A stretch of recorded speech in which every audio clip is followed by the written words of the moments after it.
Hello everyone. मैं doctor Shakib Yasir Khan, ENT consultant, BN clinic 19। आज हम एक बहुत अहम और इम्पॉर्टेंट टॉपिक पे डिस्कस करेंगे, जो है sudden sensory neural hearing loss, यानी हमारे कान के नर्व्स या कॉक्लिया डैमेज होने की वजह से अचानक सुनना कम हो जाना।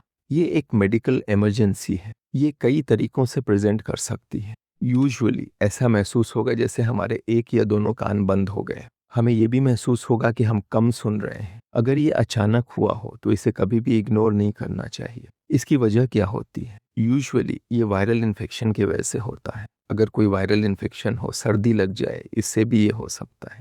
कभी कभी कान की ब्लड सप्लाई कम हो जाती है, इसे एक छोटा सा स्ट्रोक समझ लीजिए, तो ये हो सकता है। कुछ ऑटो इम्यून डिजीजेस, वो बीमारियां होती हैं जिसमें हमारी बॉडी अपने आप को डैमेज करना शुरू कर देती, तो ये हो सकता है।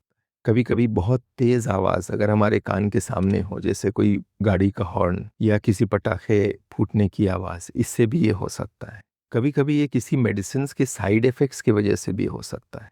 इसके बारे में अवेयरनेस इसलिए ज़रूरी है क्योंकि ये मेडिकल इमरजेंसी है। जिस तरह एक हार्ट अटैक और एक स्ट्रोक जो हार्ट को डैमेज कर देता है या ब्रेन को डैमेज करता है, वो एक इमरजेंसी है, उसी तरह सडन हियरिंग लॉस एक ईएनटी इमरजेंसी है। क्योंकि अगर आप 2 से 3 दिन के अंदर आते हैं और ये डायग्नोज होकर इसकी ट्रीटमेंट शुरू कर दी जाती है, तो हियरिंग रिवर्सल के चांसेस ज़्यादा होते हैं। अगर ये पीरियड निकल गया और हम देर से आते हैं, जितनी देर करते हैं, तो हमारी हियरिंग वापस आने के चांसेस कम होते जाते हैं।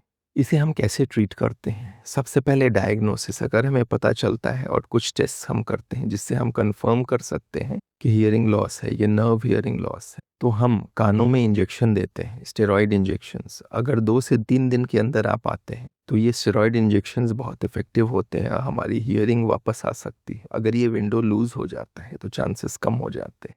ये कैसे प्रेजेंट कर सकता है? ये हमें ऐसा महसूस हो सकता है जैसे हमारे एक या दोनों कान बंद हो गए, कान भारी हो गए। कभी कभी हमें एहसास होगा कि हमारे कान से सुनना कम हो गया है। कभी कभी हमारे कानों में एक रिंगिंग, टिनिटस, बजिंग नॉइज हो सकती है। कभी कभी इसके साथ हमें बहुत चक्कर आ सकते हैं अगर हमारा हियरिंग और बैलेंसिंग ऑर्गन दोनों एक साथ अफेक्ट होता है तो इन सब चीज़ों को इग्नोर नहीं करना चाहिए और इमीडिएट कंसल्टेशन करवाना चाहिए।